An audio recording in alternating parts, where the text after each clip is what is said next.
And we are live, and it is chaos on the 24th of the 5th, 2025. It's quali day at Monaco, but I feel like we've yet to properly digest all of the chaos and the madness in FP1 and 2. Of course, it's Monaco. Of course, the cars are too big in terms of their size.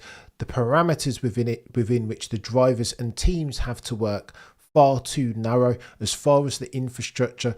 The pit wall doesn't even make sense. The pit lane, again, far too narrow, quite literally. And then you have 5 rookies on the grid in 2025, and each and every single one of them don't know how to get out the way. It's blue flag settings. But again, some would say that we need to extend these guys and girls some grace for the parameters within which they have to operate. Track limits, concrete either side, again, far too narrow, but yet and still, one Maximilian Verstappen has showed up in Starley as your first port of order. Let's have a look at this chap's yacht.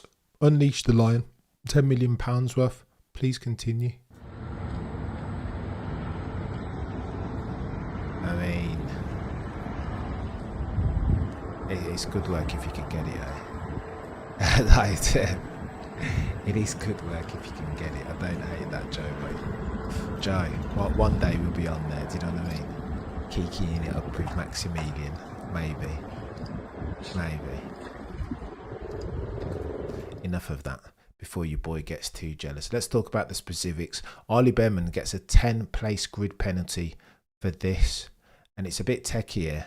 Because, of course, he's coming through the ends. He's leading up to Raskas and then spots a cheeky red flag in the background. What is an Ollie Behrman to do? Really, though, what do you expect him to do here? He sees the red flag, jumps on the brakes. But again, if it's red flashing light, then you're not supposed to overtake, are you? Ollie Behrman jumps on the brakes and does the impossible, brings it back into the bloody pit. I don't know what you expect him to do. 10-place grid penalty for that, chat. Why? What for? How? What did they expect him to do? Now, to that, many in the F1 community say this is absolute nonsense. Damon Hill said, yeah, it's dangerous, but of course you've got to be consistent across the piece. Blake Break F1 said this is just stupidity, dumb from the FIA. But at least they're consistent, eh? Consistent. Well, for this Charles Leclerc incident, much more dangerous. Lance Stroll got how much? Must be a 20-place grid penalty, surely. Surely. If for that Ollie Behrman got 10, of course Lance Stroll has to get at least 10, 20, 30, something.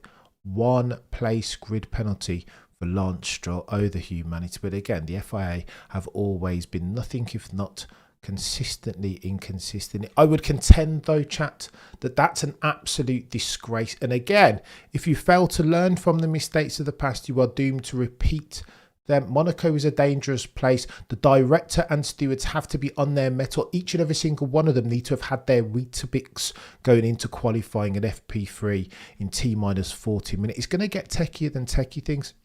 And what we don't need is any more crashes like this, or more serious potentially. Oh, and by the way, Chris Harris on Cars, God tier F1 podcast. It's not even an F1 podcast. They spend 90% of the time talking about cars, but because they're so intricately connected to F1, all of them, 4 of them, F1 fans lifelong, they speak to the sport in a way which I think is unique. You know Chris Harris from Top Gear, from Chris Harris on Cars podcast. He is a legend, super legendary, God tier car handling, loves to interact with a cheeky oversteer moment, manipulating these road cars on and around the limits of adhesion.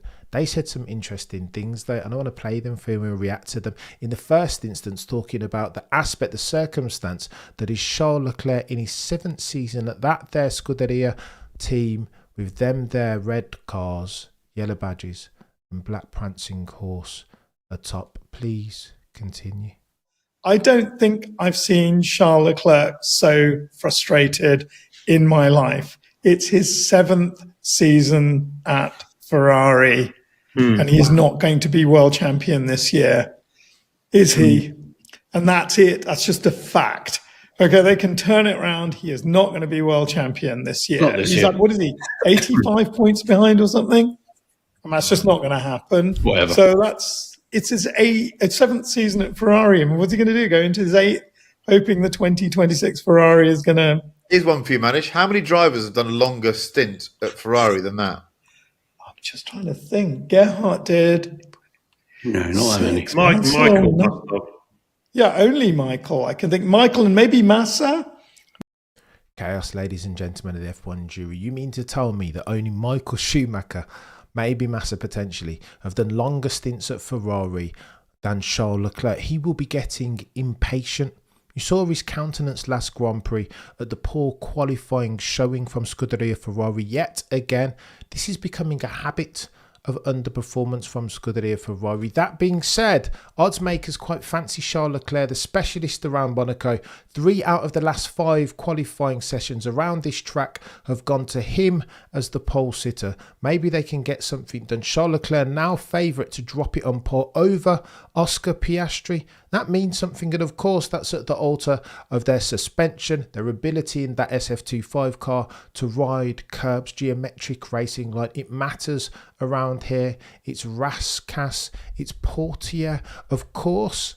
This makes sense for Charles Leclerc, but yet and still the broader context is that Monaco isn't a frequently or the most frequently occurring type of track on a 24 race calendar. So how does Charles Leclerc, again, the victory will be good, temporary respite, they can all jump into the harbour and congratulate each other and high five each other, but what after that? How about when we get to round 9 and it's Barcelona, real tracks representative then of the 24 race calendar, the most frequently occurring type of automotive pugilistic challenge in medium to high speed terms.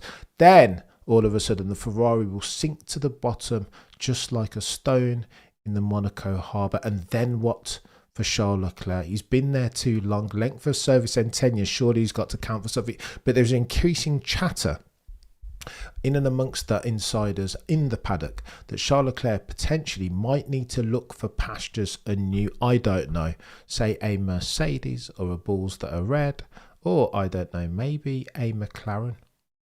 And again, that will come with ramifications. Now here, the guys and girls over at the Chris Harris podcast talk about the ramifications downstream as far as team principal Frederick Vasseur. Roll the clip. See Lewis fourth. It's good for Ferrari at Imola, I suppose. I know they're scratching around. Probably that Ferrari bloke's going to get fired, isn't he? Well, it's tricky, isn't it? If you know, it's tricky. You know, if you, I don't study. If it was football, how long would he last? See Lewis fourth. He wouldn't last long at all. Chris Harris probably, and again I repeat and reiterate the point, probably.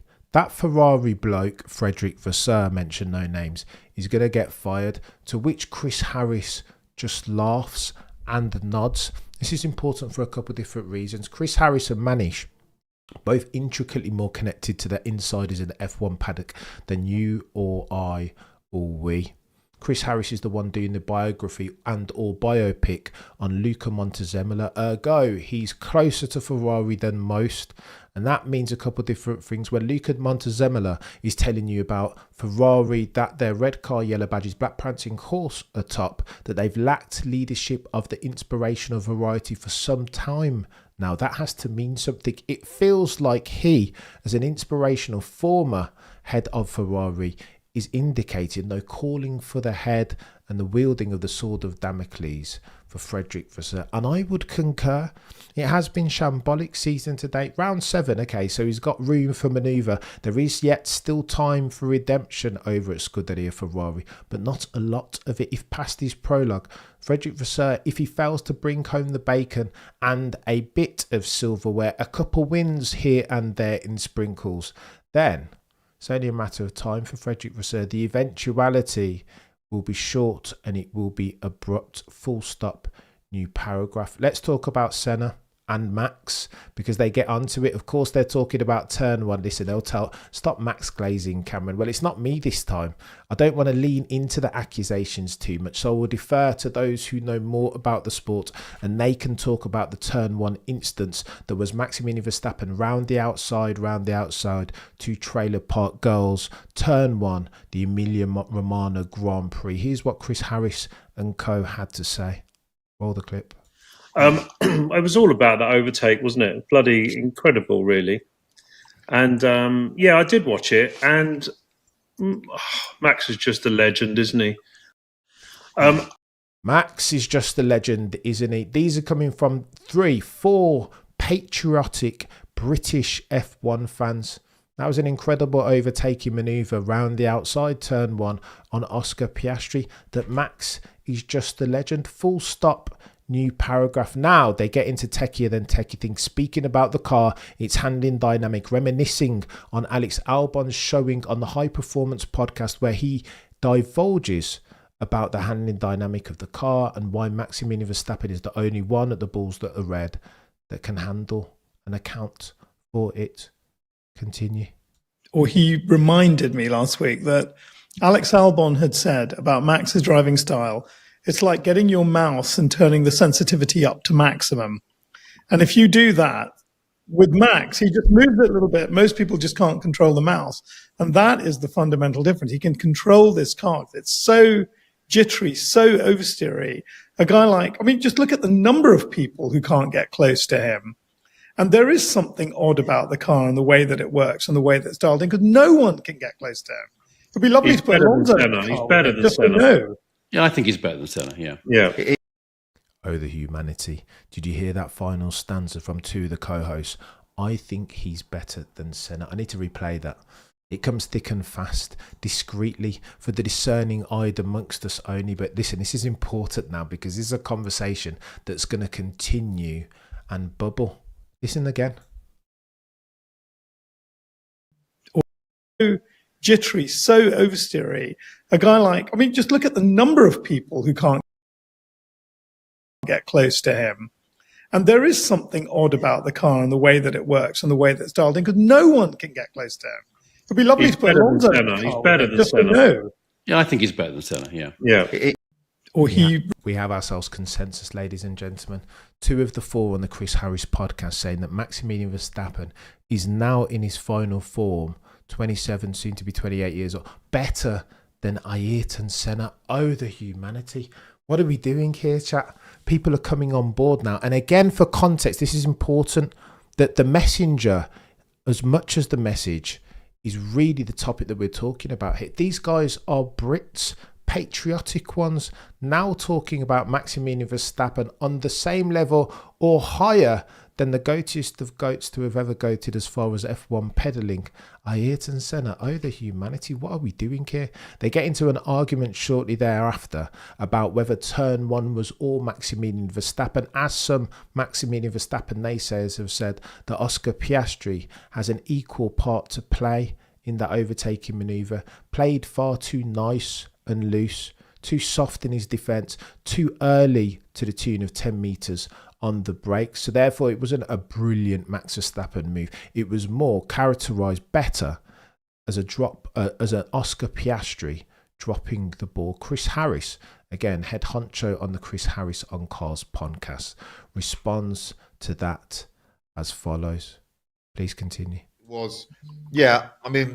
We don't know what's going on inside the cabin, but when you're accelerating to 200 kilometers per hour in 5.04 seconds, as Piastri did, I think that day, you're cracking on a bit. And he might have braked a bit too early, but I maintain it's a staggering move to put cars that size down the inside, the middle of a chicane, and come away with the win. He's quite good. I'll give you that. Yeah. And I think he was. I think it was remarkable. It was inch perfect, Chris. It was inch perfect. I disagree with Manish. I don't think the Red Bull is anything like as quick as the McLaren. I think the McLaren is a faster racing car, but I think Max, like these buggers, when you've got this God-given talent, you seem to get luckier and luckier, don't you?